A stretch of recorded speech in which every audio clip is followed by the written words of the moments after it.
In the hierarchy of the major poetic substances, plastic figures as a disgraced material, lost between the effusiveness of rubber and the flat hardness of metal. Nah, jadi sebenarnya cuplikan atau klip dari game tadi itu adalah game favorit aku, yakni game Civilization 6, di mana ceritanya di situ tuh umat manusia berhasil menemukan material baru, yakni material plastik, atau biasanya kami sebagai material engineer menyebutnya polimer. Nah, sebelumnya perkenalkan, nama aku Alex Mandarasya Malik. Aku adalah mahasiswa dari program studi Teknik Material di Institut Teknologi Bandung. Di sini aku ingin menjelaskan apa sih polimer itu. Nah, polimer sendiri itu adalah salah satu dari 4 jenis klasifikasi material di Material Science and Engineering.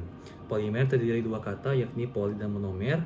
Poly artinya banyak, monomer artinya unit kecil, di mana unit kecil ini merujuk pada gugus atau molekul yang terdiri dari banyak atom, yang apabila dipolimerisasi dia akan membentuk rantai yang sangat panjang, dan biasanya kami sebut dengan polimer dan kalian sebut dengan sebutan plastik.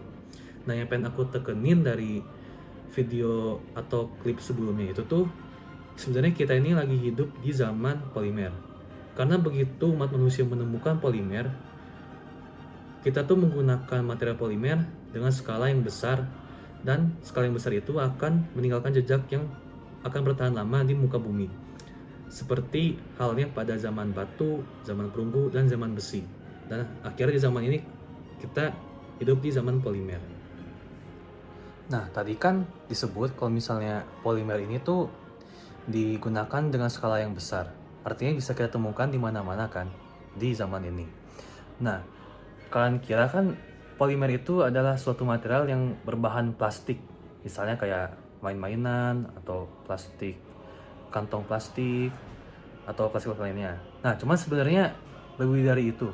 Jadi ada material yang kalian nggak sangka-sangka itu tuh sebenarnya polimer. Nah, jadi sebenarnya di kamar aku sendiri ini udah banyak barang sehari-hari yang terbuat dari polimer atau plastik.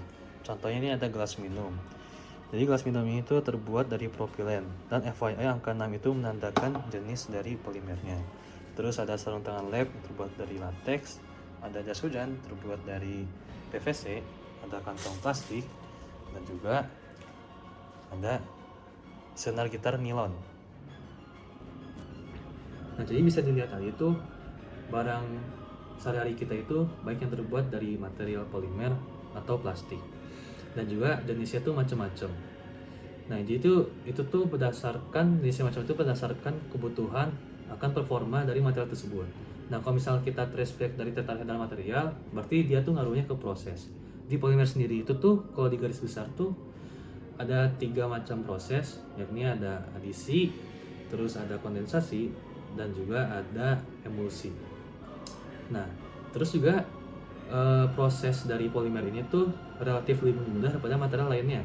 Contohnya nih ya, kalau dibanding material logam, titik leleh dari material polimer itu tuh relatif lebih rendah daripada material logam.